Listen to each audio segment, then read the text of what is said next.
اليوم ما تزيدوش كامل تشرو حلوة الترك، على خاطر جبت لكم الوصفة ديالها ب3 مكونات فقط وتجيكم بزاف بنينة وتوالم سهراتكم الرمضانية.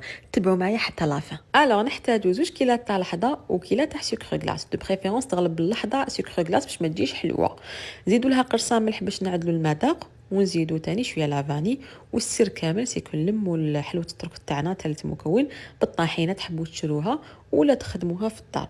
دونك الكيله على حساب واش خدمتوا، يعني انا باغ اكزومبل درت لي كيله ونص، دونك خدموا توجور بالكيله حتى وين تتماسك الحلوه الترك ديالكم، خدموا باطراف الاصابع. دونك سي با لا بان تقعدوا تعجنوا فيها حتى وين تولي لكم هكذا كيما نشروها من برا. ابري نجيبوا ان مول ولا اون بواط على حساب لا كونتيتي اللي خدمتوا. قلت لكم كل حاجه بالكيله. نحطوا المكسرات كيما راكم تشوفوا بطريقه عشوائيه. نبداو نعملوا حلوه الترك ديالنا، نبداو نطمنوا فيها كيما طمينا نضغطوا عليها. ومن بعد كي نخدموا كامل خدمتنا نخلوها تريح، دو بريفيرونس تخلوها تريح باش تطلق لي دام ديالها.